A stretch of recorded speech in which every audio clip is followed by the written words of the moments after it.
Assalamualaikum, I am Wasim Haider and today I am presenting you introduction and implementation of timers and counter on Atmega 328P। इस lab के जो हमारे main objective होंगे वो हम timer और counter का इंट्रोडक्शन देखेंगे और इंटरप्ट्स का इंट्रोडक्शन देखेंगे और इसमें हम एटमो स्टूडियो और प्रोटियस पर जो है इन्हें परफॉर्म भी करेंगे और हार्डवेयर पर भी टाइमर्स और काउंटर को देखेंगे using LCD.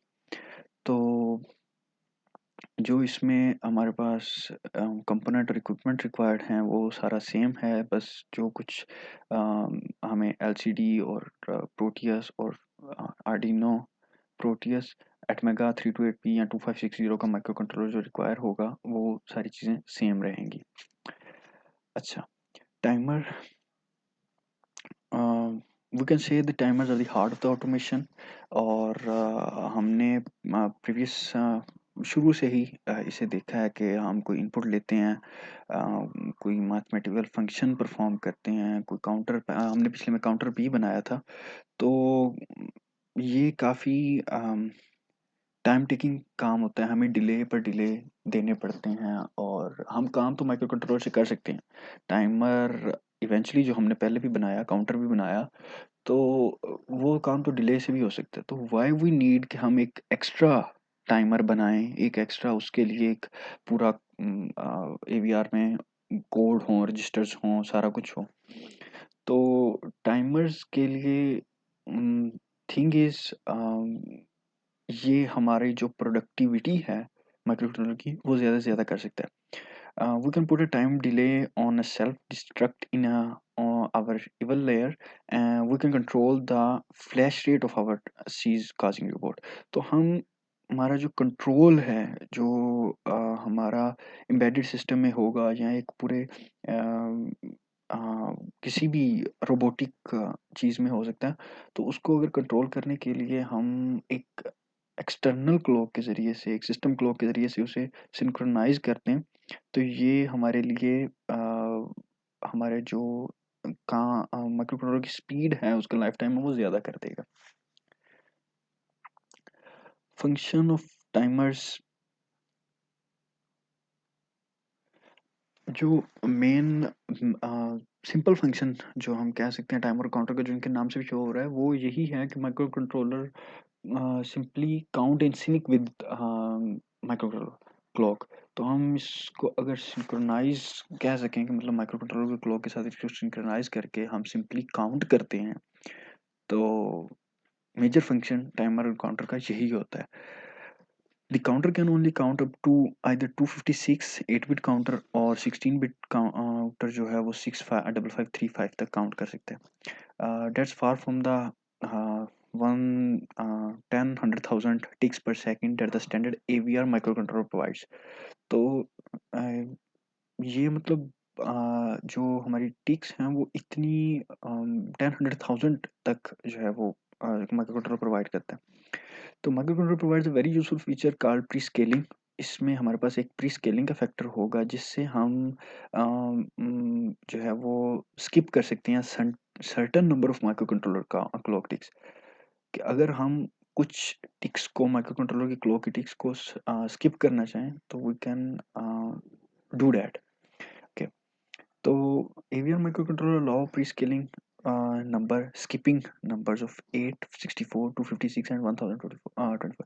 If 64 is set as a pre-scaler, then the counter will only count every time the clock ticks 64 times. That means in 1 second, the counter would only count up to 15,625. So you could see that if the counter counts up to that number, then you would be able to blink an LED every second. Mainly timers have a register for control and a register that hold the count number. So the control register contains some switches to turn on and off feature, and you guessed it, one of the feature is which pre-scaling to select. Okay, and next topic there we have is interrupt, and in this way we can say that timer are used to perform any time related task, I turning on or off particular device at specific time, generating complex waveform of particular time period and frequency, generating delays or counting events. Okay, um, mm, but if we introduce interrupt. These are like we have reset as an interrupt in our microcontroller, and that's the most important one, external interrupt. When we call that interrupt, the function will generate, function will stop there, basic function will stop there, and the whatever we have function for that interrupt, it will call. Okay. um, then we have timer and counter mode operations. First is normal mode, second is um, clear timer on match mode. We call it CTC mode. Third is fast PWM, and fourth is phase correct PWM mode.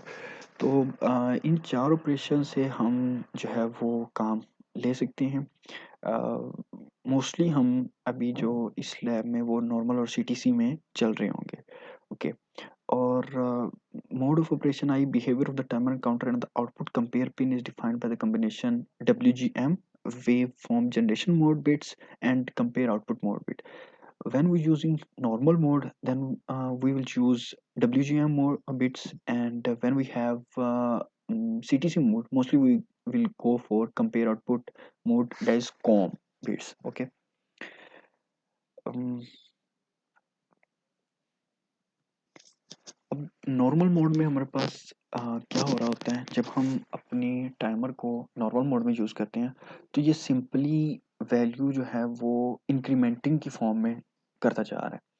Let's see हमारे पास 8 bit का counter है, तो वो क्या करेगा, 0 1 2 3 up to 256, 0 से 256 वो count करेगा मैक्सिमम बिट वैल्यू तक, and then restart from bottom.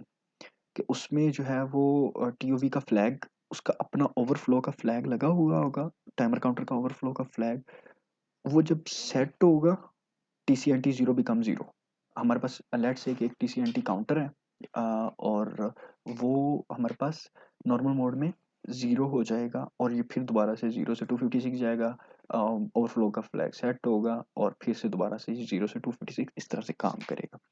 CTC mode में इसके आप समझ लें ऑपोजिट काम जो है वो चल रहा होता है।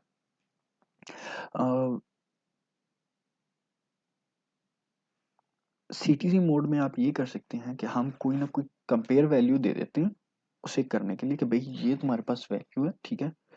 जब हमारा काउंटर चलता जाएगा, जीरो से ऑनवर्ड इंक्रीमेंटिंग होती जाएगी, तो आप उसे, जैसे ही वो वैल्यू कंपेयर होगी, वो कहेगा ओवरफ्लो का फ्लैग जो हमारे पास सीटीसी मोड में होगा वो सेट होगा, और वो दोबारा से इसे जो है वो स्टार्ट कर देगा। इसको हम इस तरह से भी यूज़ कर सकते हैं। सीटीसी मोड का फ़ायदा इस तरह से भी होता है कि अगर हमने वहीं से दोबारा डिक्रीमेंट करना हो सीटीसी मोड में, ठीक है, मतलब पहले इंक्रीमेंट हुआ है, अब डिक्रीमेंट करता हुआ ये जीरो की तरफ जाए, so we can do that thing also. और इस तरह से हमारा ये पीडब्ल्यूएम मोड भी फॉर्म हो सकता है। ये हमारे पास कुछ सीटीसी मोड की डायग्राम है कि हमने जो है वो वैल्यू दी, वो मेजर तक गई, दोबारा ज़ीरो, दोबारा कंपेयर हुई, जहाँ जहाँ पे इंटरप्ट हमारे पास फ्लैग सेट होगा, जहाँ जहाँ जिस जिस जगह पे हमने फ्लैग, लेट्स सी कि मैंने पहले यहाँ पे फ्लैग सेट किया था, वो स्टार्ट हुई और ज़ीरो से और उस फ्लैग तक गई, ज़ीरो, देन फिर अगेन अगेन। अब यहाँ पर आप देखें तो यहाँ पर जो उस ओसियन की वैल्यू सेट हुई थी वो ये थी, तो ये दोबारा से वहाँ पे कंपेयर हुई, तो हमारी जो पीरियड और वेव फॉर्म है वो according to that CTC mode के सेट होने से हम उसे कंट्रोल कर सकते हैं।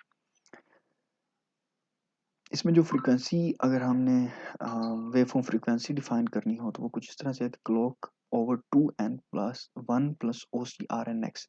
जो हमारे पास value O C R N की होगी वो यहाँ पे पुट करें तो हमारे पास फ्रीक्वेंसी आ सकती है। एन वेरिएबल रिप्रेजेंट करता है कि हमारा प्री स्केलर क्या था, 1 था, 8 था, 64 था, 256 और 1024। फास्ट पीडब्ल्यूएम मोड में ये होता है कि हमारे पास provide high frequency fast PWM waveform generation, और ये दूसरे ऑप्शन से डिफरेंट होता है by its single slope operation, कि इसमें एक सिंगल स्लोप ऑपरेशन होगा, counter counts from bottom to max then restart from bottom. Okay. And हम इसमें सीटीसी मोड भी यूज़ कर सकते हैं, जैसा कि यहाँ पे है कि हम काउंट करता जा रहा है और फास्ट पीडब्ल्यूएम की सिमिलैरिटी है ओसीटी के साथ, लेकिन डिफरेंस ये है कि हमारे पास जो सिंगल स्लोप ऑपरेशन है उसकी वजह से फास्ट पीडब्ल्यूएम डिफर करता है सीटीसी मोड से। इसका जो फ्रीक्वेंसी का फार्मूला है पीडब्ल्यूएम फ्रीक्वेंसी का, वो कुछ इस तरह से है। फ्रीक्वेंसी क्लॉक की फ्रीक्वेंसी n इंटू 256, वहाँ पे हमारे पास 2n1 plus O C R N X था, और यहाँ पे n इंटू 256 जो भी प्रीस्केलर सेलेक्ट हुआ है fast PWM with high frequency face correct PWM provides a high resolution phase correct PWM waveform generation option. The phase correct PWM mode is based on a dual slope operation. The counter count repeatedly from bottom to max and then max to bottom. Same that we can do in CTC mode कि जो हमारे पास 0 से max तक जाए और then decrement होके max to bottom तक आ जाए। और in non-converting compare output mode, the output compare is cleared on the compare match between TC and T0 and OCR0 while up counting and set on the compare match while doing counting. In inverting output compare mode, the operation is we can say inverted. Okay, here we have phase correct PWM timing diagram that our TC and T goes from 0 to high and then decrement again max to bottom, bottom to max, max to bottom. So we get a waveform like this in phase correct PWM mode. And frequency calculation is like this: f clock IU over n into 510, और n is हमारा pre scaling number, और इस तरह से हम इसे use कर सकते हैं। अच्छा जी, अब हम इसके काउंटर रजिस्टर की डिस्क्रिप्शन की तरफ जाते हैं। जो हमारे पास सबसे पहला जो काउंटर का रजिस्टर है वो TCCR0A है। इसमें ये 8 बिट का जो है वो हमारे पास रजिस्टर है। पहली जो 2 बिट्स हैं दैट इज रीड और राइट बिट WGM की पिंस हैं। अगली जो 2 और 3 है वो रिजर्व्ड होती हैं। 4, 5, 6 और 7 जो है वो सीटीसी मोड के लिए कॉम पिंस हैं। ठीक है जी। अच्छा, अब कंपेयर आउटपुट मोड चैनल के लिए हमारे पास बिट्स 7 to 6 हैं, और इसमें हम अपना जो प्री स्केलिंग के लिए जो है वो यूज़ कर सकते हैं। मतलब हम इसे अगर 0 0 देंगे तो ये नॉर्मल मोड है, अगर 0 1 है तो PWM फेज करेक्ट, 1 0 CTC और 1 1 फास्ट PWM मोड। उसके बाद कंपेयर मैच आउटपुट मोड के लिए हमारी जो है वो बिट 5 और 4 है, और ये काम नॉर्मल पोर्ट ऑपरेशन अगर हमने OC 0 को टॉगल करवाना हो, क्लियर करवाना हो OC 0 को, तो 1 0 कॉम 1 0 1 पे हम 1 दें और कॉम 0 0 पे 0 दें, तो clear OCO on compare match and set OCO on compare match is like 1 1. Okay, the next thing is ये हमारा नॉन PWM मोड के लिए है, ये फास्ट PWM के लिए है, और ये फेज करेक्ट PWM के लिए जो हमारी डिस्क्रिप्शन और आ, हमारी जो उसकी पिंस की नंबरिंग दी गई होगी। ठीक है जी। दूसरा रजिस्टर हमारे पास TCCR0B है टाइमर का, और ये भी 8 बिट का है। इसमें जो हमारे पास फर्स्ट पिन है वो थर्ड पिन जो है वो हमारे पास, फोर्थ पिन वो WGM मोड है। ठीक है जी। और बाकी 4 5 प्रिजर्व्ड हैं, और 6 और 7 जो पिन हैं वो इसकी हमारे पास आउटपुट कंपेयर फ्लैग्स हैं। ठीक है जी, वो कंपेयर फ्लैग के लिए हम यूज़ करते हैं। अच्छा, इसमें जो हमारा सबसे पहला लैब टास्क है वो ये है कि हमने एक डिजिटल वॉच बनानी है यूजिंग टाइमर्स। ठीक है जी। तो इसका कोड जो है वो, अब ये हमारे पास इस टास्क का कोड है, जिसमें हमने सबसे पहले तो लाइब्रेरी इंक्लूड करवाई LCD328PH की, और ये बेसिक लाइब्रेरी जिस तरह हम पहले LCD की करके आए मोस्टली सेम है। और वही सीएमडी राइट का, डिस्प्ले का, डाटा का फंक्शन, इनिट का फंक्शन और कर्सर के फंक्शंस, शिफ्ट के लेफ्ट और राइट के फंक्शन हमारे पास यहाँ पर हैं।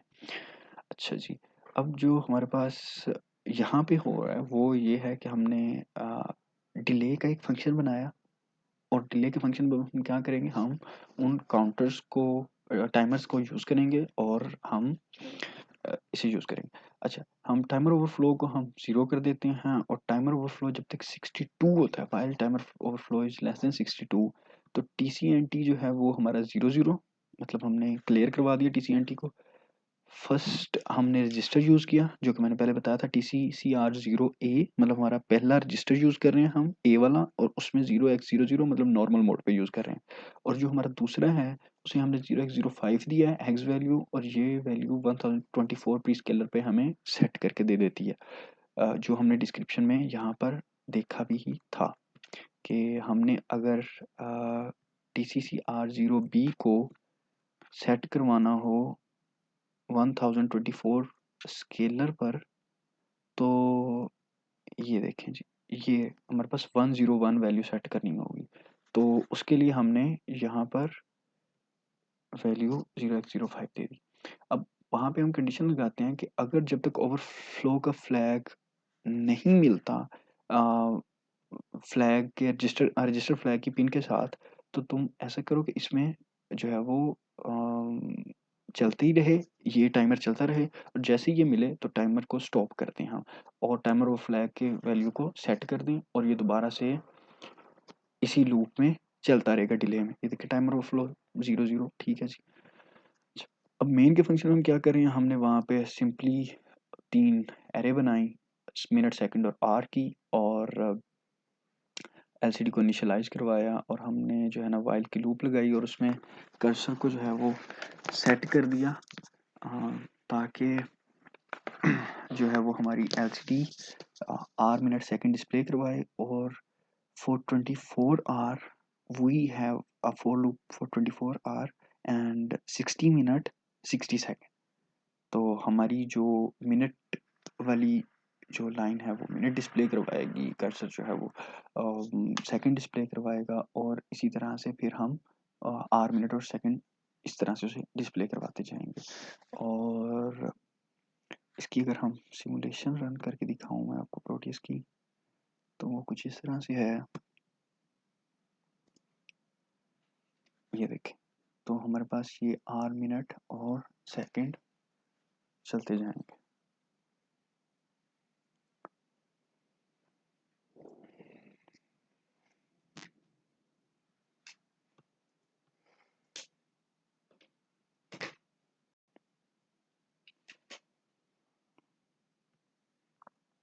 अच्छा जी, दूसरा जो हमारे पास टास्क है वो ये है कि हमने टाइमर ओवरफ्लो के फ्लैग को display the counting of TCNT register on LCD and also counting how many time the TCNT counter is overflowing and show it on LCD। तो हमने ओवरफ्लो जो है वो दिखाना है अपने LCD पर। उसके लिए सिंपली हम वो उसी तरह से LCD का को लाइब्रेरी इंक्लूड करवाएंगे। अभी हमने अपना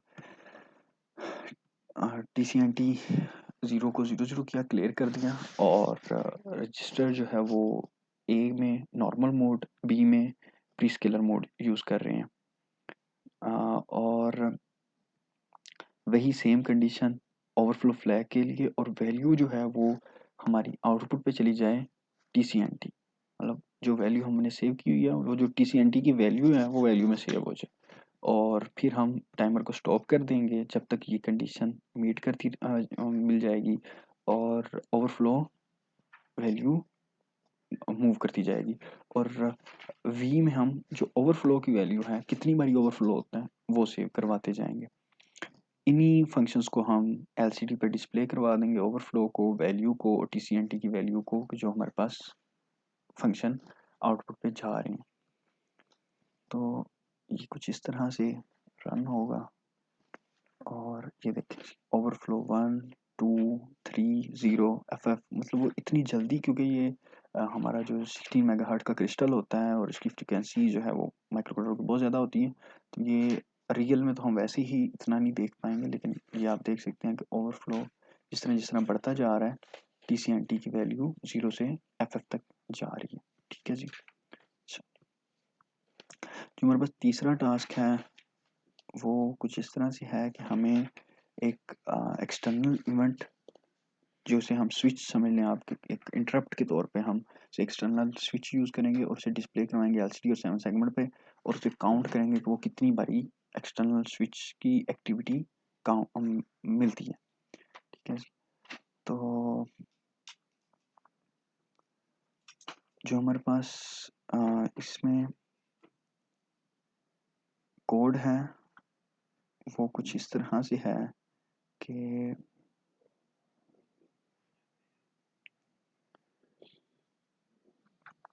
हमारे पास हमने DDRA को FF किया, DDRC को अपनी पोर्ट को जो है ना वो FF कर दिया, मतलब उन्हें आउटपुट क्लियर किया।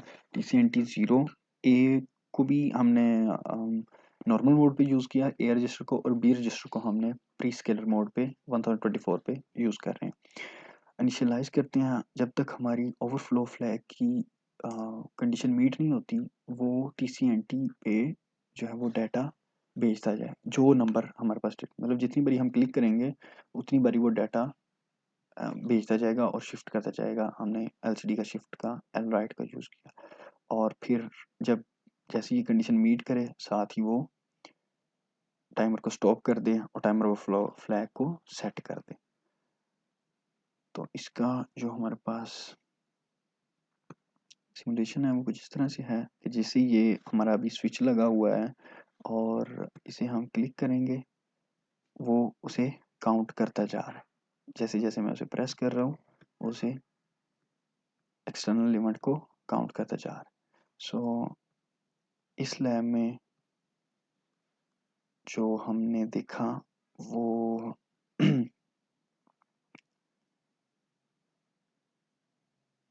ये था कि काउंटर और इंटरप्ट्स को हमने कैसे यूज़ किया, उनको रजिस्टर्स को उनकी डिस्क्रिप्शंस को देखा, उनकी सिमुलेशन देखी, और आई होप कि आपको जो है वो समझ आ गई होगी। अगर क्वेश्चन हो तो आप कमेंट में पूछ सकते हैं।